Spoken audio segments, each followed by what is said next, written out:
Hello, everybody. Welcome to the Sleep Clinic. I'm really excited to have Rachel here. My name is Yewande. My company name is Natural Fragrance Company, and I love helping people feel uplifted and relaxed.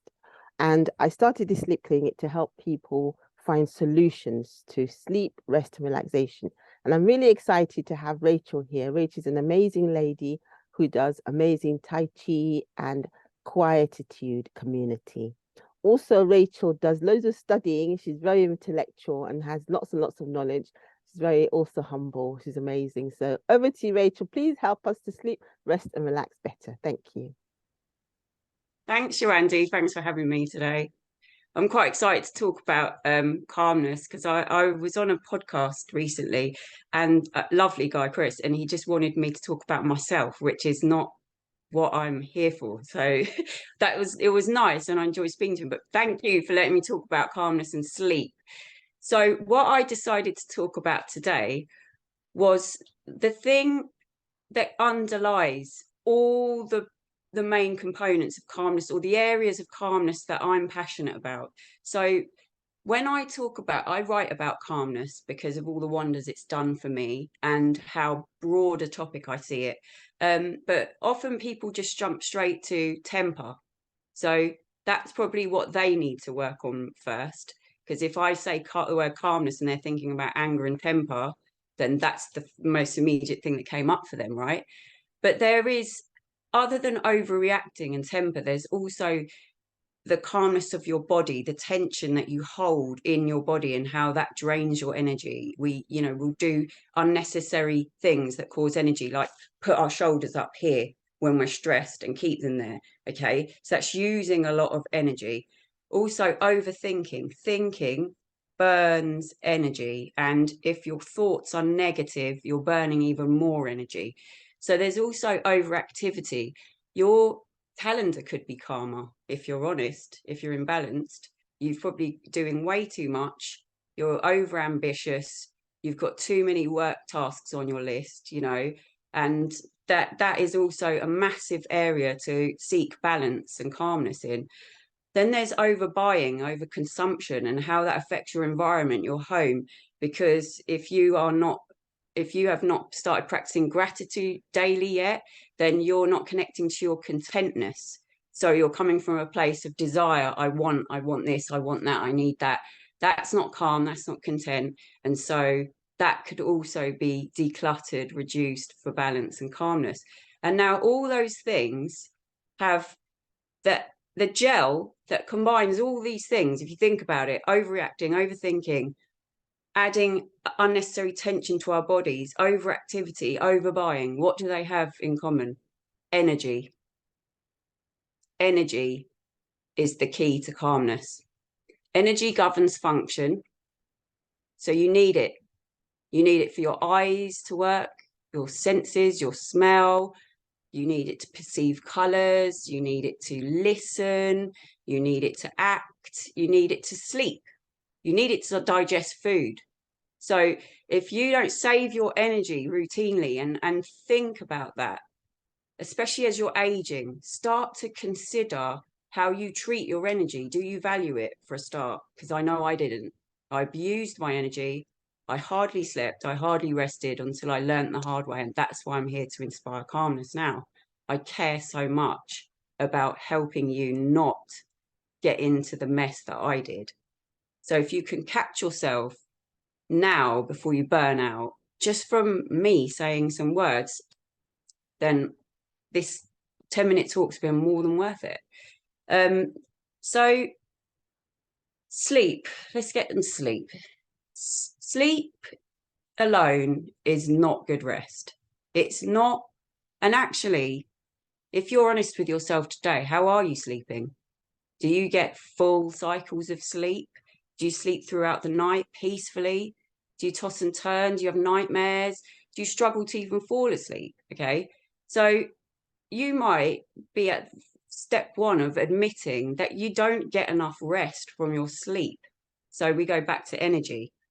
How do you think about energy? Do you think that it just comes from sleep and then you use it in the day and then you get it back from sleep and then you use it and you get it back? Because if you think that's the way energy works, then you're probably very slowly or quickly burning out. And I would love to help you catch that now. So there are lots of ways to burn in. What I'm saying is, one of the ways we can sleep better is to save our energy. Because you might think, like my old tactic, run yourself into the ground, do as much as possible, work 4 jobs, be a volunteer, go home, cook from scratch, do everything, maximize the amount you can get done on your task list. Life's about doing as much as possible. No, it's not. If you want to make your life about doing as much as possible, you can make your life about that. It's your choice. But what I'm saying is, you're probably going to have to choose to wind down for bed and actually go even further than that and do what I'm talking about here, which is holistic calmness. Don't just think about the hour before bed. Think about your temper. Do you overreact? Do you overreact when you're frustrated or worried or scared? Like, when do you overreact? What are the triggers? And own it. Don't blame other people. Don't blame your boss. Don't blame external events. Start to go internal and learn about yourself. What makes you overreact? And accept and admit it's a royal waste of your energy. It's a huge way to waste energy. It doesn't serve you. Your overreactions have never served you. They never served me. They make people think lesser of you, to learn how to breathe in times of crisis or stress and retreat even. You don't have to rush decisions. Whoever made you feel that you have to rush your decisions, that there are deadlines for answers, you can always say, I need to go to the loo. I need to take a day to think about this. Have patience with yourself. It's a massive key to calmness. So letting go is the skill. It becomes the major skill for calmness. Can you let go of anger, of conflict? Can you choose your breath and silence? Can you choose to listen and understand the other person over being understood yourself? Choose to listen over being heard. Can you notice when your mind is full, when it's noisy and cluttered, it's draining your energy and it's keeping you awake? Can you notice it and accept it and do something about it? Stop blaming everyone else. Stop blaming busyness. Blame yourself. Notice, accept, do something about it. Accept you probably don't know how to sit still. You don't know how to relax. You don't know how to get a good night's sleep. But don't accept it as an outcome for life. It is something you can change. That I know, and I've changed it. I used to average 5-hour sleeps. Now I always go for 9-hour sleeps. I don't always get 9-hour sleeps, but I always aim for them. And I know the difference to my body. The rest is the magic. It's what governs function. It's how I function at my best. I get enough rest. But this is more than just rest in your bed. Rest while you're awake. How do you rest while you're awake? If you don't meditate, or you don't like the idea of meditation, or you've tried meditation, it didn't really do wonders for you, then move on. Don't stop. Don't stop there. There's so many ways to connect to your quiet place. You probably need to start with silencing at least one room. Find a room out or a space outdoors or within. But I would suggest choose one spot at home that you already get an idea is your favorite spot, and make it a spot where you cannot get disturbed. It's your quiet spot. Make it clear to the people that live in your house, if they see you sitting there, you're having some quiet time, whether it's a minute or 5 minutes, it doesn't matter. People need to respect that quiet space for you. It's important to feel that you have at least one space at home where you can rest and replenish while you're awake. Overactivity, notice it. It's the same stuff. It's letting go. It's noticing, accepting, letting go. How can you let go? Why? Not all the reasons you can't let go, and why you need to do X, Y, Z, and why you have to finish the PhD, and why you have to. Not that. How can I take a break? What would happen if I would do less? What less would I do? What would I divert my energy to? That's the key. This is why calmness is about decluttering and directing. It's about saving energy to direct it to what truly matters to you. And that is how calmness is linked to purpose and creativity. Because once you clear the space in your house, and you clear the space in your mind, guess what? You can literally create things and start to make your mark on this world and do things you never imagined doing. I never thought I'd speak online or start social media ever. It's not a me thing to do. But guess what? It is now, because I have a mission to shine a light on calmness, and I feel so passionate about doing this and using the tools of the internet for good instead of moaning about them. You know, I've made my choices and I have that clarity. And so it gives me the energy to put into that. It's because of all the other decluttering of my temper, my overreactions, the tension in my body, which I can't recommend Tai Chi enough for that. If you are holding a lot of tension in your body, Tai Chi is the tool for letting that go. But if you don't find that it is, don't stop there. Keep going. Try yoga, try Pilates, try walking, try standing meditations, try massage, try anything that resonates until you feel like you've got an armory of tools, of weapons for calmness, for relaxations, till you're not that person that says, I can't read a book, I can't sit still, I can't get to sleep at night. It's becoming too normal, this problem of not feeling rested and not knowing what internal sanctuary is. But we all have it accessible to us. We all have a quiet place within. You just might not know that yet. You might not have connected to it. You might not know how calm and content you truly are inside. And so, yes, I could talk about full 10 minutes probably gone. And I'm just a curious rogue researcher of calmness now. I will never call myself an expert. I will always dig deeper into it because I'm so passionate, and I just think it's so interesting, and all the people I ask about it. But some of the things I've learned in just the last year alone, from taking my attention off other people's pain first onto my own so that I could heal, and now onto what I actually want to create in life, which was my blog. That was the first thing. So who knows what else I'll create, but for now my blog's my baby, and I've decided to never stop writing under it, because even if that's for free. So letting go of things now. I'm going to say things fast because I'm running out of time. I could talk about calmness for the rest of my life, but I would hope from saying these fast to you that one or two or maybe more things that you have not thought about will come up, that will resonate with you. Think, I do that. Let me try and change that. Make that decision for yourself today. So things you can let go of that burn your energy and are preventing your calmness are being right, your thoughts, worries, desires, your bodily tension, things in your calendars, your to-do lists, your material clutter and desires. But let's go deeper. Lying. Don't lie. It's a royal waste of energy. Be honest. Treat everybody the same. It's clear and it's easier, okay? Clinging to things, clinging to people and ideas, attachments, they waste your energy. They make us sad. They make us scared. Be brave. But I'm not saying detach from everything, but you'll learn once you start to practice it, you'll learn what that means. It's not as scary and selfish as it sounds once you start to let go. But things attached to ego, yeah, conflict, interfering on other people's business. I would love if that's the one that resonates with you. Do you interfere? Do you tell other people what you think they should do?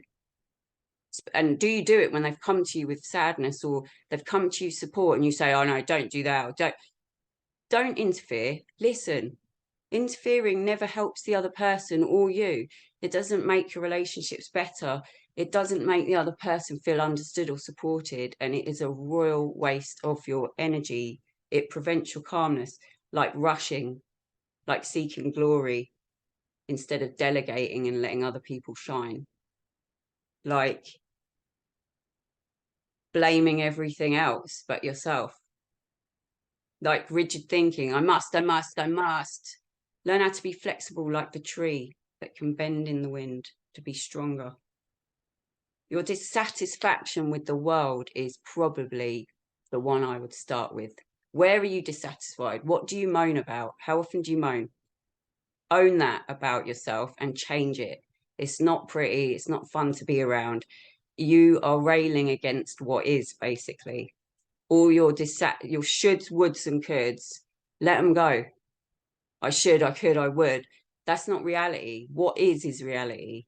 Accepting what is reality, especially the things that upset you, if you start from a place of acceptance, you'll start to get back that precious thing we've been talking about, energy, so that you can act on what matters to you and begin to try to change the things that really bother you rather than moaning about them. Self-pressure, fear, sensory stimulation, let go of some of that. Control how much light, sound, smell, taste you let in to that brain that has to process all of that stuff. Enemies, you can let go of that stuff. You can do your hardest work and turn enemies into friends. What a massive saving of energy that would be. Can you imagine? And just things like, we all heard of mindfulness now, but let's try and simplify that into staying alert in the present moment, not distracted by headphones, worries about the future, regrets about the past. Be in the present moment now. That will save you a lot of energy and make you a lot happier. Shortcuts, I would say, just choose them wisely. And another, I'll end on this one because it's massive, perfectionism. Let go of that.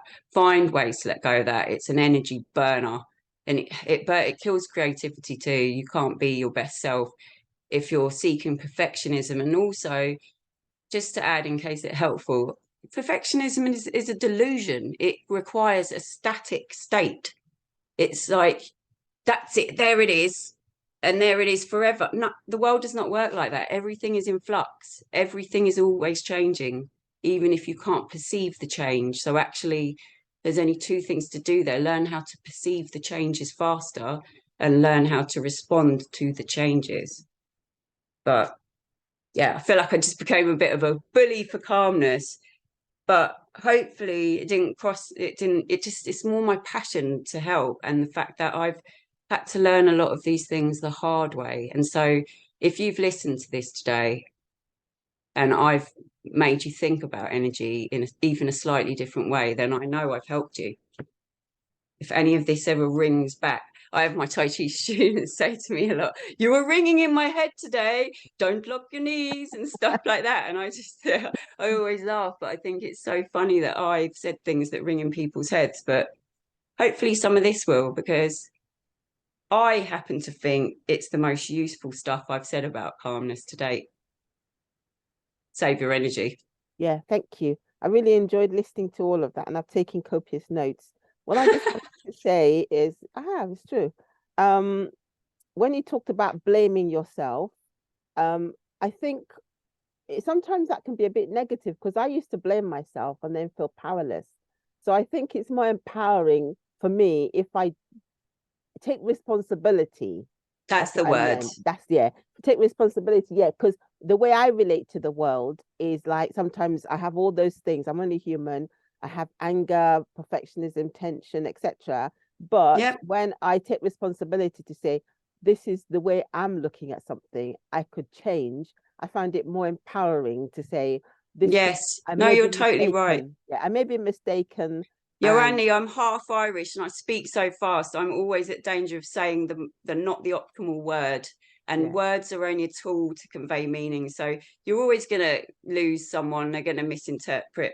But also, a lot of these things, they will rub people up the wrong way because they're doing them and they haven't yet got to that state of, it takes a lot for us to say, I do that. Yes, Yeah, it burns I my do. energy. I Yeah, would like to change it. yeah, Let me try and change it. And guess what? It takes even more practice and energy to change it, yeah, because you'll be disappointed at yourself. You're yeah, only human. You're going to make, if you decide, just pick one thing: patience. I'm going to be more patient. I'm not yeah, going to overtake people. I'm not going to yeah, rush past them in corridors. yeah, Right? Just choose one thing of what I said today yeah, and see how many times you fail. yeah, You'll fail and fail and fail until you yeah, go, oh my gosh, I'm actually getting this. yeah, And that internal change is massive. So yeah, I do think working on ourselves is one of the hardest things we can ever do, but doesn't mean don't try.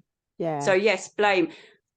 All of the things I've said, I could have maybe said in a better way, but yes, there's the thing of, there's also readiness for change, and yeah, we're all at different points of the river. yeah, Someone who's very depressed and very anxious and just really in their pain and hasn't even started a well-being journey, hasn't started any movement or talking therapy or anything, should not start to blame themselves for everything, because that word then, blame, as you said, it is negative.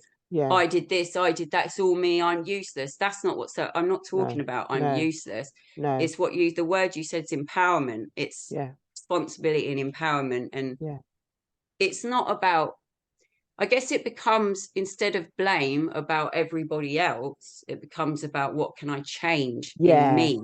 That's